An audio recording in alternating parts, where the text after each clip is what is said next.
এই গরমে একঘেয়েমি পটলের রেসিপি খেতে ভালো না লাগলে পটলের মধ্যে মসুর ডাল দিয়ে একবার এই রেসিপিটি অবশ্যই বাড়িতে তৈরি করে দেখতে পারেন।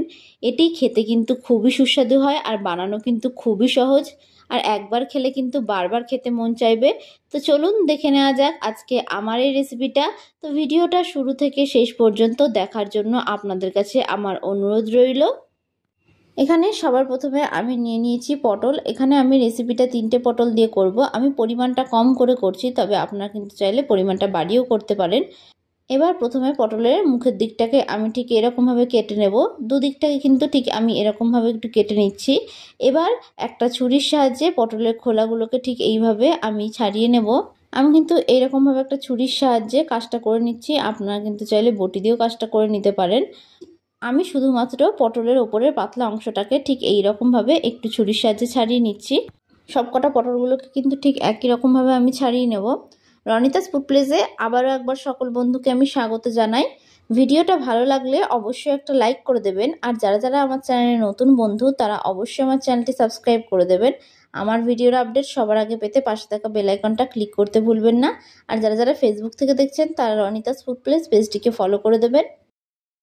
দেখুন সবকটা পটলগুলোকে ঠিক একই রকমভাবে আমি ছাড়িয়ে নিয়েছি। পটলগুলোকে কিন্তু ছাড়িয়ে আমি খুব ভালোভাবে ধুয়ে নিয়েছি। এবার একটা ছুরির সাহায্যে আমি পটলের মাঝখান বরাবর ঠিক এই রকমভাবে কেটে নেব। সবকটা পটলগুলোকে কিন্তু একই রকমভাবে কেটে নেব। ঠিক এই রকমভাবে কিন্তু মাঝ বরাবর পটলগুলোকে কেটে নিতে হবে। তো দেখুন সবকটা পটলগুলোকে ঠিক একই রকমভাবে কিন্তু আমি কেটে নিয়েছি। এবার একটা চামচের সাহায্যে পটলের ভেতরের বীজটাকে আমি ঠিক এই রকমভাবে একটু বের করে নেব। চামচ দিয়ে কাজটা করবেন, তাহলে কিন্তু খুব তাড়াতাড়ি হয়ে যাবে। সবকটা পটলের বীজগুলোকে ঠিক এই রকমভাবে আমি বের করে নেব। এই বীজগুলোকে কিন্তু আমি ফেলে দেব না, এগুলোকে পরবর্তী রান্নায় আমি ব্যবহার করব।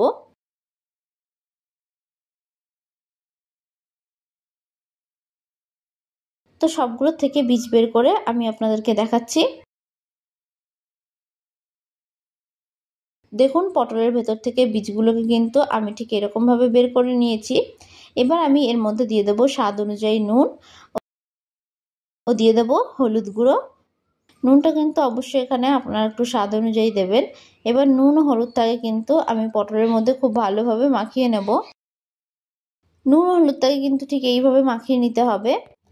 নুন হলুদ মাখিয়ে আমি পটলটাকে 10 থেকে 15 মিনিটের জন্য একটা সাইডে রেখে দেব। এতে করে কিন্তু নুনটা পটলের মধ্যে খুব ভালোভাবে ঢুকে যাবে। অন্যদিকে আমি একটা ছোট মিক্সিং বোল নিয়েছি। এবার আমি এর মধ্যে দিয়ে দেব হাফ কাপ পরিমাণে মুসুর ডাল।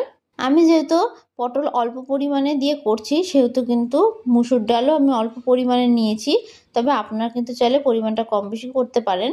এবার এর মধ্যে আমি জল দিয়ে মুসুর ডালটাকে খুব ভালোভাবে একটু ধুয়ে নেব। যেহেতু মুসুর ডালের প্রচুর নোংরা থাকে, সেই জন্য কিন্তু ডালটাকে 2 থেকে 3 বার জল পাল্টে পাল্টে আমি খুব ভালোভাবে ধুয়ে নিয়েছি। এবার এর মধ্যে বেশ খানিকটা পরিমাণে জল দিয়ে এটাকে আমি আধ ঘন্টার জন্য ভিজিয়ে রাখবো। আপনাদের হাতে যদি সময় কম থাকে তবে সেক্ষেত্রে কিন্তু আপনারা 15 মিনিটও রাখতে পারেন। এবার এটাকে আমি ঢাকনা চাপা দিয়ে রেখে দিলাম। আধ ঘন্টা পর আমি ফিরে আসলাম। দেখুন ডালটা কিন্তু পুরোপুরিভাবে ভিজে গেছে। দেখুন ডালটা ভিজে কতটা ফুলে উঠেছে। তো আমি দেখিয়ে দিচ্ছি ডালটা কিন্তু ফুলে কতটা নরম হয়ে গেছে। আপনারা দেখতেই পেলেন ডালটা কিন্তু কতটা নরম হয়ে গেছে। এবার অন্যদিকে একটা মিক্সিং জার নিয়ে নিলাম।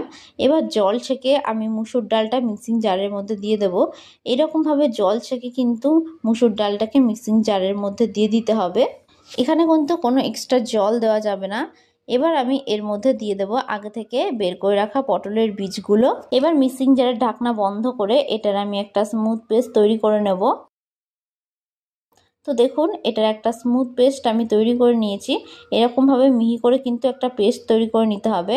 এবার অন্যদিকে একটা মিক্সিং বোল নিয়ে আমি এই ডালের মিশ্রণটা ঢেলে দেব। সম্পূর্ণ ডালের মিশ্রণটাকে আমি এর মধ্যে ঢেলে দিয়েছি। এবার আমি এর মধ্যে দিয়ে দেব একটা মিডিয়াম সাইজের কুচিয়ে রাখা পেঁয়াজ ও দিয়ে দেবো ঝালের জন্য কাঁচা লঙ্কা কুচি। ঝালটা অবশ্যই এখানে আপনারা যে যতটা খেতে পছন্দ করবেন সেই অনুযায়ী দেবেন। নুনটাও কিন্তু আমি স্বাদ অনুযায়ী দিয়ে দিলাম ও দিয়ে দিচ্ছি হলুদ গুঁড়ো। এবার একটা চামচের সাহায্যে সমস্ত উপকরণগুলোকে কিন্তু আমি ডালের মধ্যে একটু মিশিয়ে নেব। এইভাবে কিন্তু খুব ভালোভাবে ডালের মধ্যে মিশিয়ে নিতে হবে।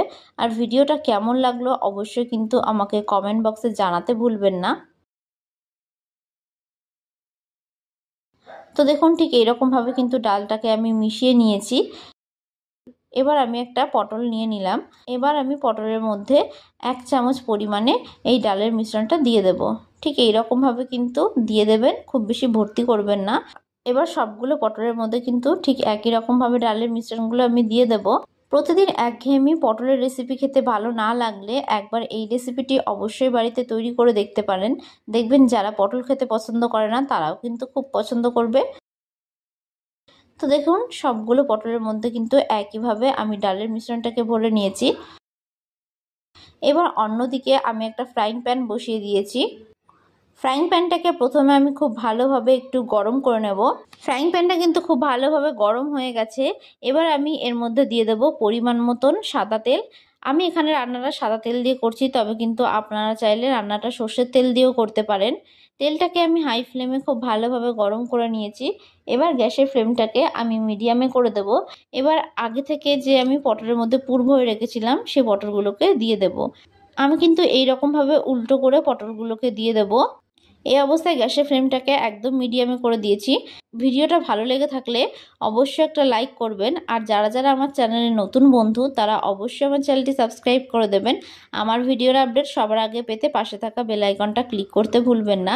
আর যারা যারা ফেসবুক থেকে দেখছেন তারা রনিতাস ফুড প্রেস পেজটিকে ফলো করে দেবেন। এবার গ্যাসের ফ্লেমটাকে আমি মিডিয়ামে রেখে 2 মিনিটের জন্য এক পিঠটাকে কিন্তু খুব ভালোভাবে ভেজে নেব। 2 মিনিট পর আমি পটলগুলোকে উল্টে দেব। এক পিঠটা কিন্তু খুব ভালোভাবে ভাজা হয়ে গেছে। গ্যাসের ফ্লেমটাকে মিডিয়ামে রেখে ভাজবেন, নাহলে কিন্তু পটলগুলোও বাইরে থেকে কালার চলে আসবে, কিন্তু ভেতর থেকে কাঁচা থেকে যাওয়ার সম্ভাবনা থাকবে। এই পিঠটাকে কিন্তু মিডিয়াম ফ্লেমে আমি খুব ভালোভাবে একটু ভেজে নেব। এই রেসিপিটি আপনারা দুপুরবেলা গরম ভাতের সঙ্গে অনায়াসে সার্ভ করতে পারবেন। আর এই রেসিপিটি খেতে কিন্তু সেরা হয়। তো আপনাদের কাছে আমার অনুরোধ থাকলো এই রেসিপিটি বাড়িতে একবার হলেও তৈরি করে খাওয়ার জন্য। তো এই পিঠটা কিন্তু আমার ভাজা হয়ে গেছে। তো দেখুন দুপিটি কিন্তু খুব ভালোভাবে আমি লাল লাল করে ভেজে নিয়েছি। তো ভিডিওটা শুরু থেকে শেষ পর্যন্ত দেখার জন্য আপনাদেরকে আমি অসংখ্য ধন্যবাদ জানাই। এবার আমি পটলগুলোকে অন্য একটি পাত্রে তুলে নেব। তো দেখেই নিলেন খুব সুন্দরভাবে কিন্তু তৈরি হয়ে গেল পটল ও মুসুর ডালের এই রেসিপিটি। এটি বানানো কিন্তু খুবই সহজ, সেটা কিন্তু আপনারা দেখেই নিলেন। আর ঘরে থাকা মাত্র কয়েকটা উপকরণ দিয়ে কিন্তু আপনারা তৈরি করে ফেলতে পারবেন। তো আজকের মতন আমি বিদায় জানালাম। আবারও হাজির হব আপনাদের সামনে নতুন একটি রেসিপির ভিডিও নিয়ে। আশা করি আপনারা সকলে ভালো থাকবেন, সুস্থ থাকবেন। ধন্যবাদ।